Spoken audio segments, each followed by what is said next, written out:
Hindi pa rin matapos-tapos ang usapang Carlos Yulo, Chloe at ang pamilya nito, especially ang nagsimula ng ingay sa social media. Walang iba ang ina ni Carlos Yulo. Anyway, marami nga tayong nababasang mga opinyon. Hindi na po natin nilalagay dito dahil marami na tayong nailagay ng mga opinyon. Pero mayroon po tayong nakausap. At sinabi niya na isa lang talaga ang masasabi nating dahilan kung bakit nagkaganito si Carlos. Ito ay dahil sa pagiging in love. Yes, very much in love si Chloe at si Carlos. At sabi nga nitong si Chloe sa isang post niya na against the world. So, alam na ni Chloe ang nangyayari sa social media and very aware siya. Ganun pa man, ang pinakamahalaga sa kanilang dalawa ay ang magkasama nila.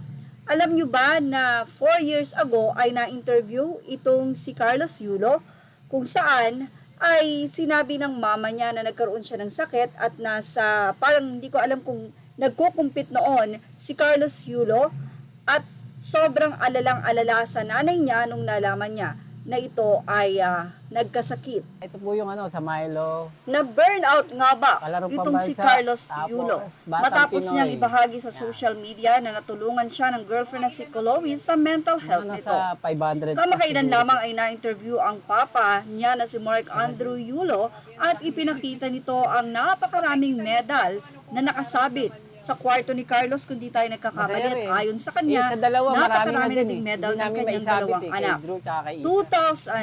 2000, Ganyan din, puro 4 years ago, Baka way sa back susunod 4 years ago, ma-interview ay yun. na-interview nga itong si Carlos Yulo kung saan wala pa sa eksena ang kanyang girlfriend na si Chloe.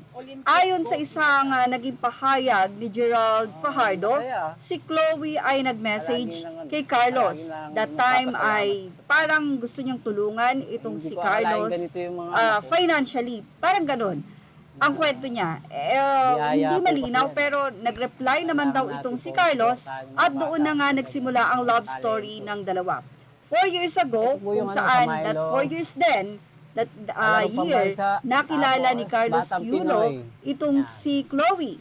At doon na nga nagbago ang lahat. Well, isa nga ang sinasabi nila na dahilan. Ito'y dahil in love itong si Carlos at doon niya nakikita siguro na burnout na nga siya, napagod dahil baka nakapasan na sa kanya ang sa lahat. dalawa, marami At na dahil din, nakilala hindi niya si namin Chloe, maisabit kay Drew medyo tsaka nahimasmasan, nakita Ganyan niya din, na puro napakalawak pala ng Baka mundo, sa susunod ma-interview ganito pala na siya ay nakakulong lang before. So, yun yung paliwanag ng isang tao na nakausap natin na malaki din ang naging ambag ni Chloe sa kay Carlos Yulo. Dahil kung naging bad influence daw itong si Chloe ay hindi mananalo ng gold medal at hindi magkakaroon ng determinasyon itong si Carlos. Pero dahil inspired na inspired ito, ay nagawa niya ang dapat niyang gawin.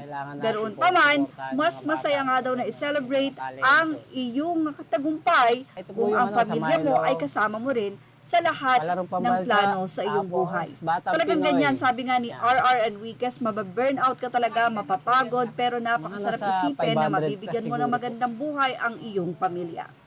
Well, darating ang panahon na magpapamilya din, magkakaroon ng pamilya itong si Carlos Yulo, kaya naman dapat ngayon pa lang talagang mag-practice na ang magulang nitong si Carlos. Pero syempre, for Carlos, bago mo gawin yan, mas maganda sana kung kahit paano ay matulungan mo ang iyong magulang na masettle din. Sa dami ba naman ng iyong naging papremyo, for sure ay magiging malaking help na rin yan para sa kanila.